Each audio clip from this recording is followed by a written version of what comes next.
Nessa viagem para o Panamá, nós tivemos alguns desafios muito legais de se ter. Então, assim, foi a primeira vez que a gente fez uma viagem mais próxima, era América Latina, então a gente teve barreiras a menos do ponto de vista cultural, o que permitiu com que a gente fizesse uma viagem mais curta, mas também permitiu que a gente acessasse mais pessoas numa velocidade mais rápida. Então, em 5 dias, 6 dias, nós conversamos com pessoas muito importantes e cada uma das entrevistas foi muito densa em conteúdo. Teve um mergulho realmente muito profundo, o que é lógico que é o que a gente quer, por isso que eu digo que é um desafio bacana. Mas chegou no final, a sensação um pouco que eu tive foi que a gente já estava com um poder de absorção mais baixo, sabe? A gente estava tão preocupado em metabolizar aquilo que a gente já tinha vivido, que ficou até difícil de conseguir contemplar mais assuntos. Expectativas sempre, né? Algumas são superadas, outras não são atendidas e sempre tem aquilo que você não previa. Isso para mim é um check, assim. Encontrei coisas que eu não esperava. Isso é um sinal de que você está indo num bom caminho. Mas eu acho que, em especial, a vivência que a gente queria proporcionar, conseguimos. O grupo que foi um grupo que funcionou super bem, tanto no pré, no durante e no pós, nós conseguimos elaborar várias coisas, então no quesito de ser imersivo, da gente realmente vivenciar. Então eu acho que nesse sentido foi uma viagem importante para a gente até entender todo esse processo mais a fundo, né? De conseguir estruturar grupos, levar e processar os aprendizados depois.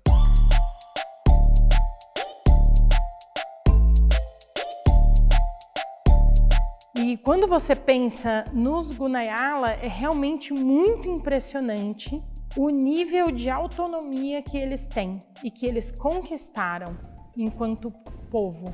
É só você pensar em todas as minorias étnicas do continente americano inteiro.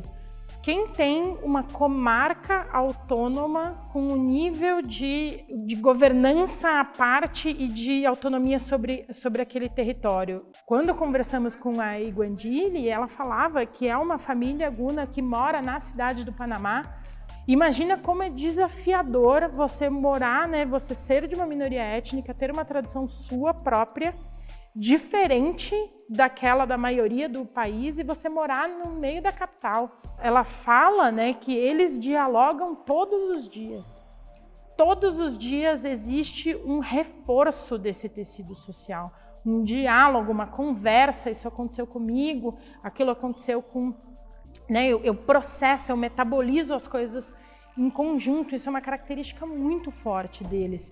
E aí você começa a vislumbrar como que eles conseguiram se manter unidos durante tanto tempo, em circunstâncias extremamente difíceis, desafiadoras. Eu estou falando de uma sociedade que não tem asilo, não tem orfanato, tem algumas coisas que para nós já... Por ser muito do nosso paradigma, aquilo já é tudo muito normal, mas não é nada normal. Essa capacidade de eu olhar para essa outra tradição e enxergar as minhas falhas, trocar um pouco, sabe? Em vez de ir lá e falar, mas isso daqui eles não fazem, mas isso daqui, mas se eles fossem mais empreendedores, eu não sei o quê. Não, cara. Assim, o que nós fazemos que é um absurdo, né? Como que eu viro essa lente, né? Na teoria hoje a gente fala muito disso, de eu virar a lente, em vez de ficar observando o sistema como uma coisa lá fora, né? Eu me enxergar.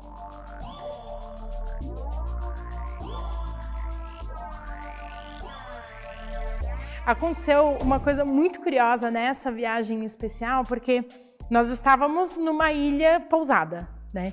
E nós não éramos o único grupo lá, tinham outras pessoas também.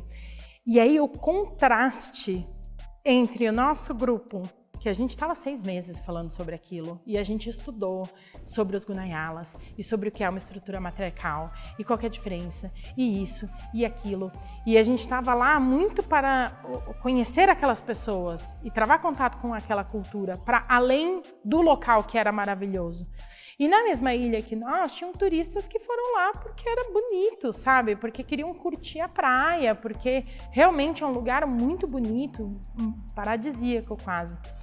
E no nosso grupo teve algumas interações assim, você sabia que a dona dessa ilha é a Petita? Você sabe quem é a Petita? Você sabia que ela é uma super liderança, eleita deputada, e que não sei o quê, que a roupa dela significa aquilo?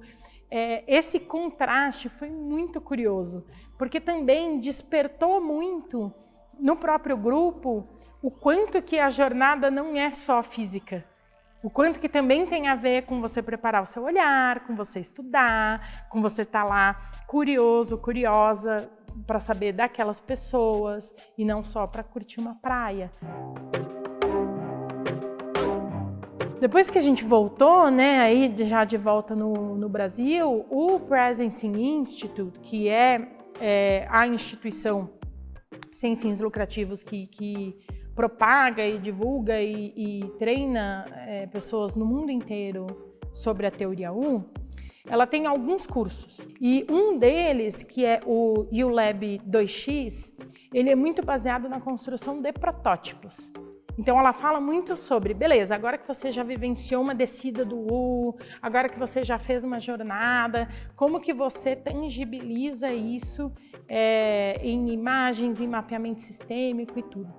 E nós, enquanto o grupo tinha muitos estudantes, né, de teoria U, a gente falou, não, vamos pegar o nosso grupo e jogar nesse curso. Vamos jogar na estrutura do ULab 2X para a gente metabolizar toda essa jornada, né? A gente fez um pouco de mapeamento 4D, que é uma das ferramentas que a teoria U traz.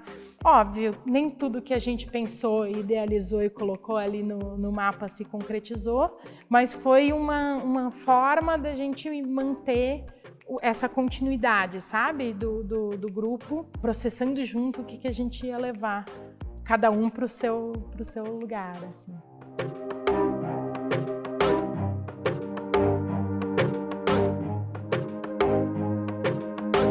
Como próximo passo, a grande referência mundial no estudo desse modelo social, né, nessa estrutura matriarcal, é a Heide Güttner-Abendroth, que é uma alemã, e ela lançou um curso de especialização nesses estudos.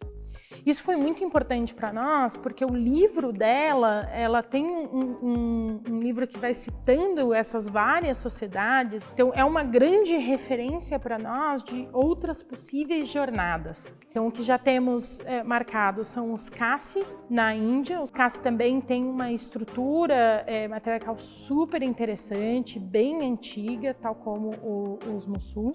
Depois disso, vamos retornar para a Amazônia.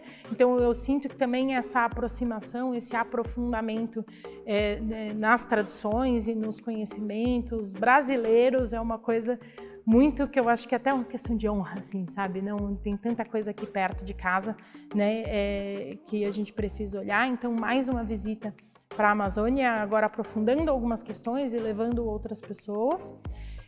E depois disso para o México. Os Juchitãs são um matriarcado urbano, que vai ser uma coisa diferente dessas outras sociedades que a gente já conheceu. Então, essas são as cenas dos próximos capítulos.